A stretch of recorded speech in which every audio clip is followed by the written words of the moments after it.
boat! Get him in the water!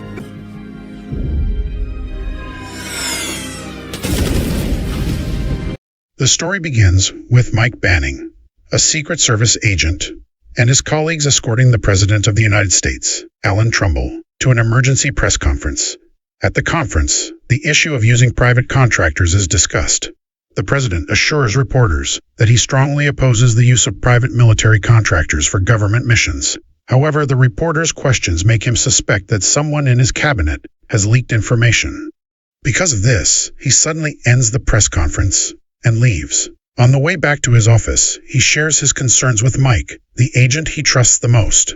Mike immediately tells him that he has nothing to do with it.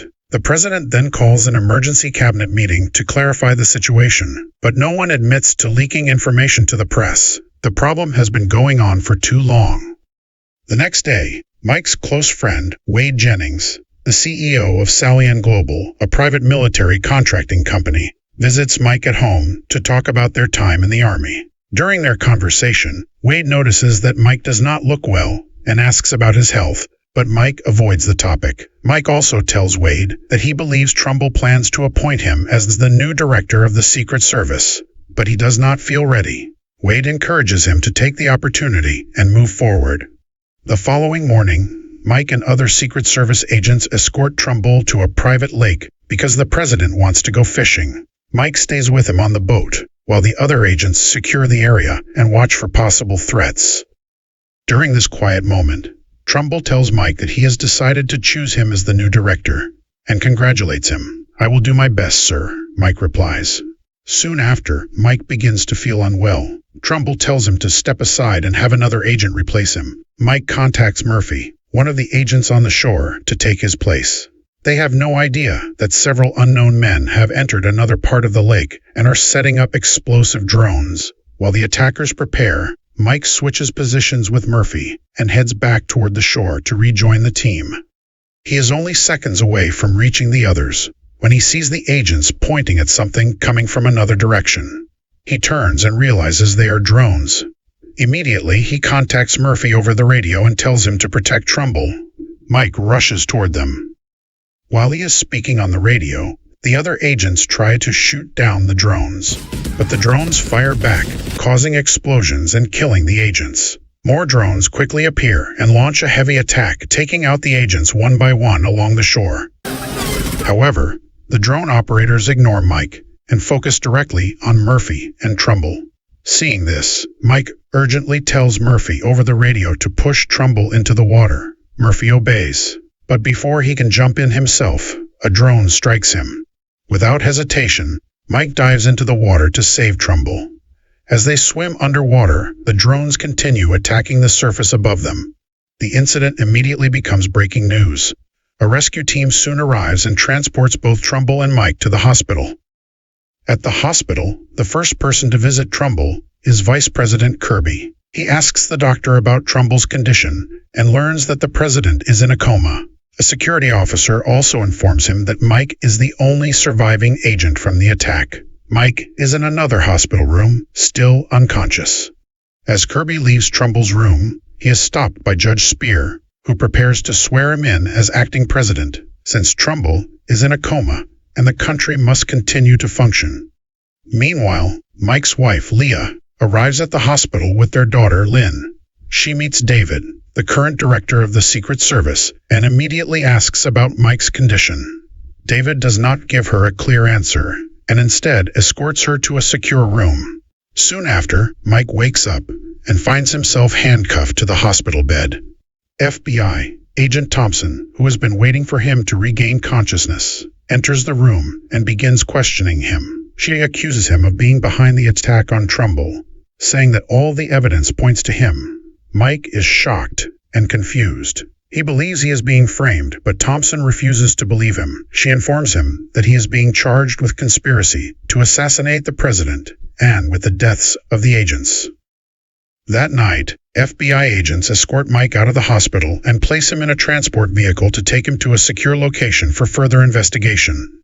Meanwhile, Leah returns home with Lynn after being denied access to Mike. She finds the media waiting outside the house, and the FBI is also watching her. At the same time, Mike is being transported to a secure location when several unknown men ambush the vehicle. They take down the original driver, pull Mike out of the van, and force him into their own car before driving away. During the ride, Mike fights back. He overpowers the men and causes a serious crash in the middle of the forest. He steps out of the damaged vehicle, stunned, and checks one of the unconscious men. That is when he realizes the man works for Wade. Meanwhile, the FBI receives intelligence that Mike has escaped from the transport van. Agent Thompson immediately orders all available agents to begin surveillance operations and set up tracking measures. She reminds them to be careful and discreet, because Mike is a Secret Service agent and knows all their procedures. A few minutes later, Wade receives a call from his superior at a safe house. The man is furious that Mike escaped. He fears Mike could expose their entire plan. Originally, they intended to frame Mike for the attack on Trumbull and make it look like he had escaped from FBI custody on his own. But now that Mike is truly free, the plan is unstable. Wade tries to calm his superior, saying the planted evidence will keep the FBI busy for a while. However, his boss is not satisfied. He orders Wade to eliminate Mike and hopes that Trumbull never wakes up because their original plan was to kill him. On the other side, Mike reaches a gas station and calls his wife. When Leah answers, he apologizes for putting her through this situation. He knows the FBI is listening to the call, so he speaks clearly and directly. He tells them he will not stop running until he proves who is really behind the attack. While he is still on the phone, several members of Alicia's gang approach him and threaten him to put the phone down. Knowing the FBI will try to track his location, Mike keeps talking for a little longer before ending the call. The gang members are excited because they realize he is the most wanted man in the country. But Mike quickly overpowers them and steals their truck to escape. Soon, FBI agents close in on him. With no other option, Mike drives recklessly into the forest until he crashes the vehicle. The good news for him is that the FBI loses track of him. The next day, Mike goes to see his father, Clay, who lives in a hidden cabin deep in the forest. Mike decides to stay there for a while until things calm down. The two men have a distant relationship, especially because Clay had left his family to fight in Vietnam when Mike was young. Still, he has no other choice. Clay asks Mike about the attack and his involvement. After hearing everything, he realizes that Mike has been set up by someone he once trusted, Wade. Meanwhile, Acting President Kirby addresses the nation. He announces that Trumbull is still in a coma, and publicly declares that Mike is the mastermind behind the assassination attempt. He even claims that Mike worked with the Russian government. Because of this, Kirby signs an executive order authorizing the use of a powerful private task force to hunt Mike down. Wade watches the speech from his safe house and is pleased. This decision means private military contractors can finally operate again, the opposite of what Trumbull wanted. Wade also learns from his hacker that Mike is hiding with his father. He immediately arranges to capture him. That night, Clay wakes Mike and takes him to a secret underground bunker. Wade's men are already in the area. Clay tells Mike to stay calm while he evacuates the cabin. He has prepared explosives around the property for emergencies like this, buying them time. The next morning, after the attack, Mike finds a phone on one of the dead mercenaries and uses it to call Wade. He demands his answers. Wade does not deny anything. He says he is ready to return to the battlefield and is not afraid to start a war. He believes Trumbull stood in the way of private military contractors, and Mike was just a pawn in a bigger game. Now Mike feels betrayed and determined to stop Wade himself. Later, Mike leaves with Clay in his father's old truck. His plan is to let surveillance cameras capture him on purpose, revealing his location so the FBI will follow. Agent Thompson and her deputy, Ramirez, receive the alert and arrive at the location. But instead of finding Mike, they discover the bodies of Wade's men and a message carved into wood. Seeing this, Ramirez wonders if Mike is trying to mislead them. However, Thompson begins to suspect that Wade may be the real target. After all, he owns a private military company, which connects directly to the motive behind the attack. Thompson orders Ramirez to gather all information about his company. Meanwhile, Trumbull's doctor confirms that he is now responding to stimuli. The news quickly reaches Mike while he is refueling with Clay, but Mike knows Wade will not stop until Trumbull is no longer breathing. He decides he will personally go to see the president. The news of Trumbull's recovery also reaches Wade at his hideout. There, he receives a call from his boss, who turns out to be none other than the vice president. Wade promises that he will personally kill Trumbull. If Trumbull regains power, he will revoke the policy that protects private military contractors, something Wade can never accept. After the call, Wade angrily orders his subordinate to activate the insurance plan. It becomes clear that the insurance plan targets Leah and Lynn. Shortly afterward, two strangers break into their house to kidnap them. On their way out, Clay intercepts them and takes both men down, leaving Leah and Lynn stunned. He reveals that he is Mike's father, but Leah does not trust him and asks him to tell her something personal about Mike. Unfortunately, Clay was never a model father and knows very little about his son. He can only provide Mike's full birth name, his birthplace, and his mother's name. Leah accepts his answer and offers to treat the injuries he sustained while taking down the attackers. Meanwhile, Trumbull has regained consciousness and is being briefed by Agent David and Sam. They inform him about Mike's alleged involvement in the attack and that Kirby has signed an executive order, even attempting to escalate tensions with Russia because he believes they conspired with Mike. Trumbull cannot believe what he is hearing and immediately orders them to call Kirby. On the other hand, Thompson and Ramirez visit Wade outside his hideout and question him about his connection to Mike. Instead of answering, he responds with gunfire and eliminates them. On the way back, he expresses his concern to his subordinate. He says that the fact Mike led them there likely means federal forces are also on their way. Therefore, he announces that he will shut down his company, and all of them will relocate overseas to ensure their safety, but they must eliminate Trumbull before leaving for good. Meanwhile, Mike is also on his way to the hospital.